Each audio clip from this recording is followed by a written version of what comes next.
महाकुंभ मेले में 5 साल के बच्चे को 20 दिनों से खोज रही थी माँ, लेकिन फिर उसे हर हर महादेव मित्रों, महाकुंभ का मेला अपने चरम पर था। हर तरफ आस्था की भीड़ उमड़ी हुई थी।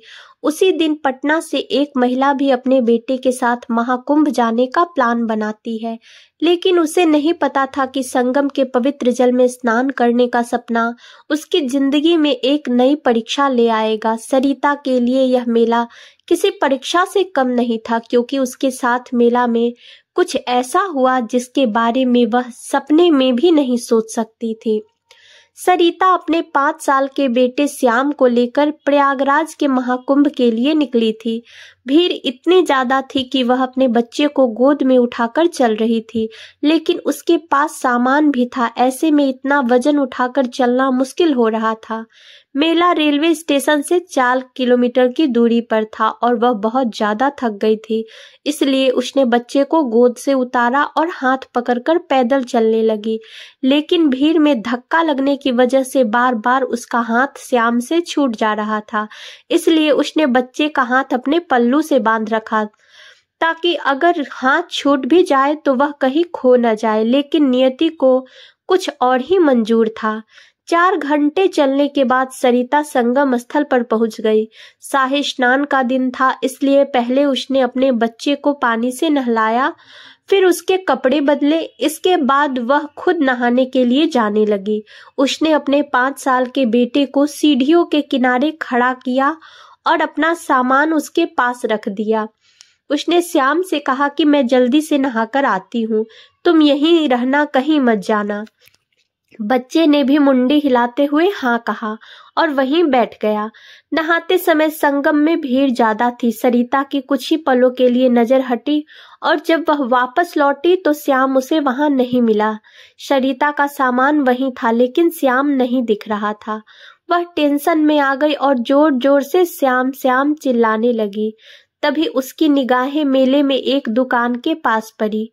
श्याम वहां खड़ा हुआ दुकानदार से टॉफी मांग रहा था। वह फौरन उसके पास गई और उसे चिल्लाने लगी। उसने गुस्से में कहा, मैंने तुम्हें कहा था ना कहीं नहीं जाना, फिर तुम क्यों सामान छोड़कर आए? माँ को गुस्सा होता देख बच्चा रोने लगा। माँ श्याम से बहुत ज्यादा नाराज थी, क्योंकि महाकुंभ मेला में कोई खोता है तो जल्दी मिलता नहीं है। बच्चे को सामान के पास नहीं देखकर सरिता बहुत ज्यादा चिंता में आ गई थी। बच्चे को गुस्सा करते हुए माँ ने फिर से अपनी साड़ी के पल्लू से उसका हाथ बांध दिया। उसे अब डर हो गया था कि कहीं उसका बच्चा सच में ना खो जाए। अगर ऐसा होगा तो वह अकेले करोड़ों की भीड़ में उसे कहाँ खोजेगी।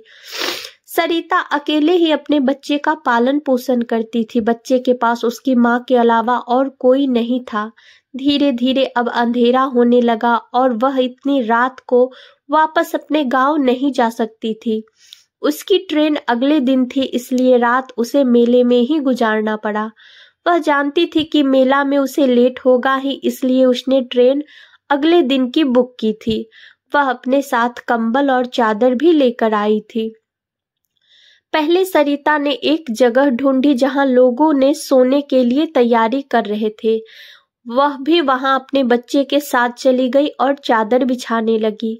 बच्चे ने भी अपने नन्हे हाथों से अपनी माँ की चादर बिछाने में मदद की। चादर बिछाने के बाद दोनों बैठे पहले खाना खाने की तैयारी करने लगे।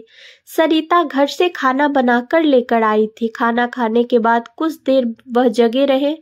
रात के 10 बज गए थे और ठंड बहुत ज्यादा बढ़ने लगी थी। रात होने के बाद भी सरिता ने अपने बच्चे का हाथ पल्लू से बांध रखा था। उसने श्याम को सीने से लगाया और सो गई।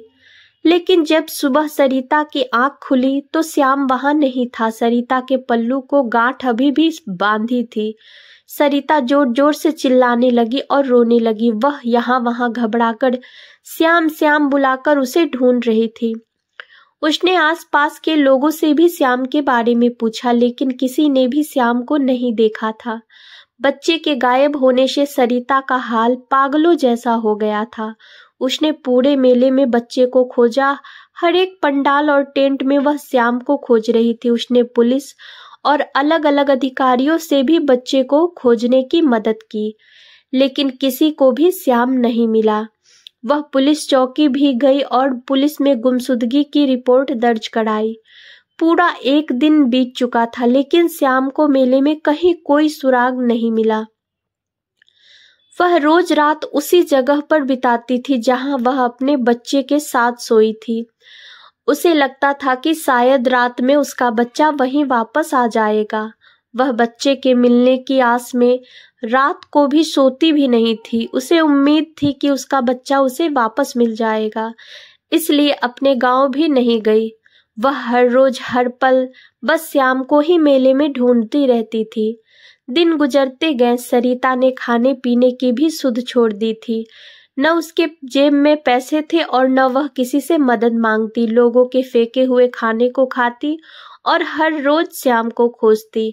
सरिता को देखकर लोग अब पागल कहने लगे थे। कोई उसके बारे में पूछता तो हर कोई यह कहता, इसका बच्चा कुछ दिन पहले मेले में खो गया था, तब से पागल हो गई है। लोगों की बातों को अनसुना कहकर सरिता दिन भर गंगा घाटों, मंदिरों और मेले के कोनों में अपने बेटे को खोजती रहती थी। उसके मन में हर बार एक ही सवाल उठता था, गोपाल कहाँ होगा, क्या कर रहा होगा, क्या उसने खाना खाया होगा। दिन गुजरते गए और एक बार फिर शाही स्नान का दिन आ गया। बच्चे को गुम हुए पूरे 20 दिन हो गए थे, लेकिन सरिता ने अभी भी हार नहीं मानी थी। बिखरे बाल और गंदी फटी साड़ी में पिछले 20 दिनों से सरिता अपने बेटे को खोज रही थी। जब घाट पर सरिता फिर से श्याम को खोजने गई तो उसी दुकान पर उसकी नजर पड़ी जहां पिछली बार उसका बेटा टॉफी मांग रहा था। तभी उसने एक बच्चे को देखा। यह बिल्कुल श्याम की तरह दिख रहा था। वह भागकर उसके पास जाने लगी। तभी उसने देखा कि एक आदमी बच्चे का हाथ पकड़कर उसे लेकर जा रहा है। सरिता श्याम श्याम चिल्लाते हुए मेले में भागने लगी। साड़ी में उसका पैर बार बार फंस रहा था और वह गिरते संभलते श्याम की तरफ भाग रही थी। भागते भागते वह श्याम तक पहुंच गई और उसने उसका हाथ पकड़ लिया। जैसे ही उसने उसका चेहरा अपनी तरफ घुमाया, वह जोर जोर से रोने लगी और उसे गले से लगा लिया। ये श्याम ही था। श्याम आखिर 20 दिन बाद सरिता को शाही स्नान के दिन मिल ही गया। सरिता की खुशी का ठिकाना नहीं था। उसके आंसू रुक नहीं रहे थे। श्याम भी अपनी माँ को देखकर फूट फूट कर रो रहा था। 20 दिन बाद आखिर उसे भी माँ मिल ही गई। माँ और बेटे के इस मिलन को देखकर हर किसी की आंखें नम हो गई थी। जो दुकानदार उसे पागल कह रहे थे वह भी उसके लिए पानी और खाना लेकर आ रहे थे, क्योंकि एक माँ की पुकार आखिर भगवान ने सुन ली थी। तभी श्याम का हाथ पकड़कर एक आदमी खींचने लगा।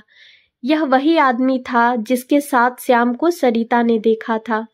लंबी दाढ़ी, बड़े और बिखरे बाल, फटे हुए कपड़े और पैरों से लंगड़ाता हुआ आदमी श्याम को अपने साथ लेकर जाने की जिद करने लगा।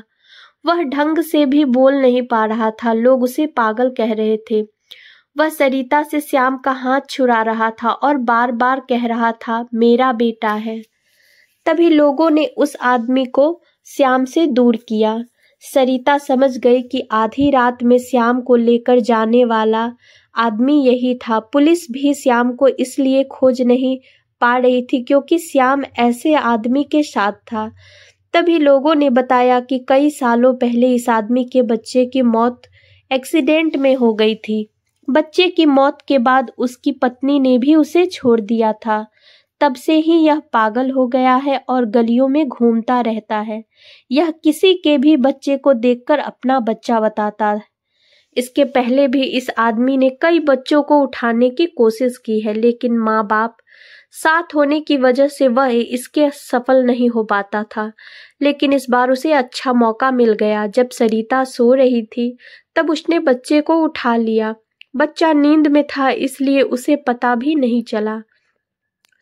वह 20 दिनों से बच्चे को अपने पास रख रहा था। खुद भी वह भीख मांगकर और कचरे में से खाना खाता था और बच्चे को भी यही खाना वह खिला रहा था। बच्चे के हालात बहुत खराब थे। उसके हाथ पैर में चोट आई हुई थी और कपड़े भी फटे हुए थे। 20 दिन से बच्चा एक ही कपड़े में घूम रहा था। आदमी की ऐसी हालत को देखकर सरिता भी उसकी भावनाओं को समझ रही थी। उसने लोगों से कहा कि उसे छोड़ दो और जाने दो, उसकी हालत भी कुछ मेरे जैसे है। लोगों के छोड़ने के बाद आदमी डर से वहां से भाग गया। सरिता अब अपने बेटे श्याम से मिलने की खुशी में फिर से संगम में स्नान करने गई। स्नान के बाद वह अपने बेटे के साथ वापस अपने गांव लौट आई। दोस्तों, वीडियो अच्छी लगी हो तो वीडियो को लाइक और चैनल को सब्सक्राइब जरूर करें। धन्यवाद। हर हर महादेव, हर हर गंगे।